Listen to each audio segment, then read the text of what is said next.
yang nggak ada dapilnya dulu deh, Mbak Rustika. Data-datanya kemarin pasca debat ini nampaknya kalau kita lihat medsos juga masih banyak komentar-komentar soal debat kemarin ya.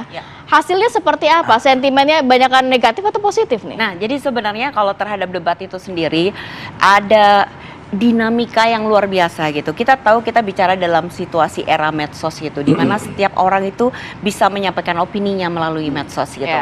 Nah, jadi memang terjadi pergerakan yang luar biasa gitu. Jadi pada saat debat, pasca debat sampai jam 11 malam, pasca debat sampai jam 12 siang kemarin, dan pasca debat sampai hari ini dan tadi pagi, situasinya tuh berubah total gitu. Dinamis ya. Betul sekali. Kalau kita bisa lihat di data, sampai update di pagi hari ini gitu, kita melihat bahwa pada tanggal 7 posisinya nomor 1 Anies, kemudian di bawahnya Ganjar, di bawahnya lagi Prabowo. Itu tanggal 7 ya, selama 1 hari. Terus kemudian di tanggal itu ya. Betul sekali. Kemudian di tanggal 8 itu ada lonjakan di kubunya Prabowo. Kemudian nomor 2 Anies, nomor 3, nomor 1 Prabowo, nomor 2 Anies, ketiga Ganjar. Lonjakan tuh banyak yang mention, banyak membicarakan gitu ya. Betul sekali. Dan sebenarnya kalau kita ukur, nah itu seperti kita lihat di data di situ. Nah, kemudian kalau kita lihat dari engagementnya atau tingkat interaksi, jadi postingan netizen itu sebenarnya tuh ada giginya nggak sih, ada dagingnya nggak sih, direspon sama netizen lainnya nggak sih gitu. Dan ini adalah hasilnya, kita bisa lihat di data, ternyata engagement tertinggi itu ada pada Prabowo. Betul gitu. Dan kita lihat juga secara jumlah engagement. Nah, ini kita perlu ada catatan penting ya gitu. Di sini kita bisa lihat di situ angkanya ya, secara engagement itu. Ini pagi ini ya Mbak ya? Ini sampai pagi ini. Gitu, dari tanggal 7, 8, 9 gitu. Jadi di tanggal 7 kan kita lihat tuh warna orange-nya. Prabowo itu kan dia paling rendah tuh secara bawah tuh ya. Tapi postingan ya, keesokan harinya langsung membumbung tinggi kan gitu. Nah, terus kita lihat di data berikutnya itu engagement.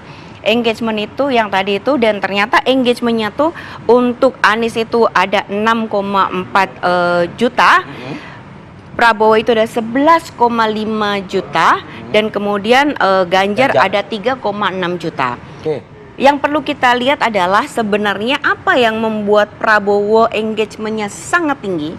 Ternyata 10.194 diantaranya berasal dari platform yang namanya TikTok. Oh, dari TikTok. Tapi kan memang TikTok ini kan biasa juga. Habis debat kan itu kan Anies kan sama Betul sekali. Jadi fenomena menarik yang saya lihat itu adalah begini. Pada saat debat itu memang Twitter yang paling menguasai. Kenapa? Karena Twitter itu adalah salah satu platform media sosial yang digunakan untuk merespon segala sesuatu yang sedang terjadi. Peristiwa yang terjadi.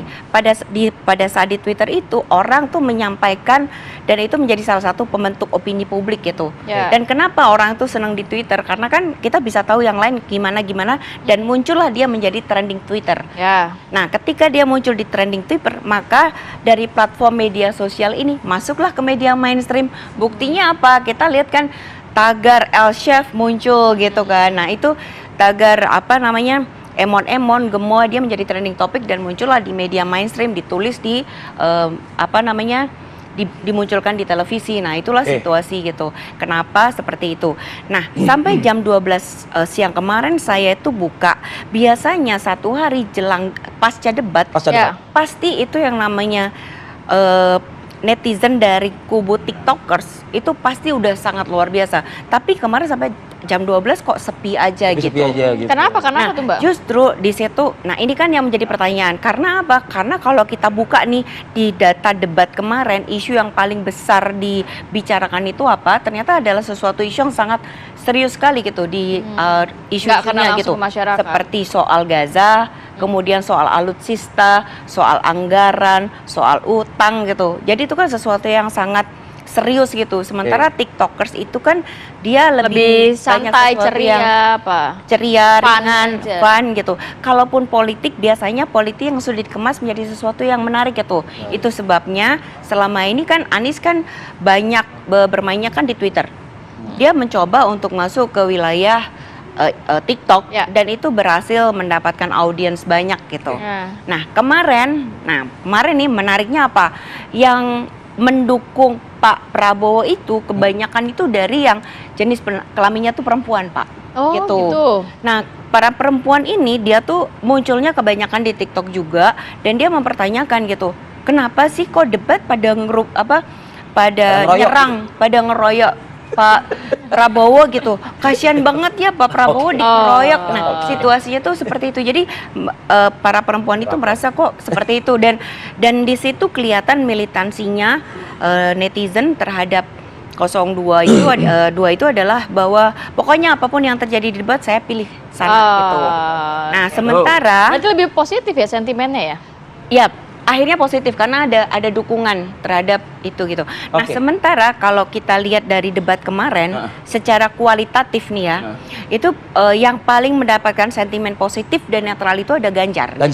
Karena dia dianggap sebagai orang yang tiba-tiba muncul baru, dan kebaruan dari gaya bajunya gitu ya, statementnya dia lebih berani, kemudian ya dia bicara dengan data, itu kan berbeda dengan Ganjar yang dianggap sebelumnya gitu. Memang dia posisinya agak ini. Nah, itu adalah di itu apa? Yang positif yang gitu. negatif? Tetapi gitu kan, Ganjar udah mulai menyerang. Pokoknya kalau Ganjar menyerang itu terus kubu yang lain ngerasa, ih kenapa Ganjar ikut-ikutan nyerang gitu. Terus, nah itulah yang mengakibatkan tapi kenapa Ganjar itu bagus tapi secara jumlah pemberitaan sama engagement kecil, karena media sosial itu sama seperti media, bad news is good news gitu. Oke, baik. Ini tadi sudah disampaikan ya paparannya oleh Mbak Rustika. Bang Habib, Bang Emrus, Bang Helmi, kita tanggapi ya. Usai jeda berikut kami kembali.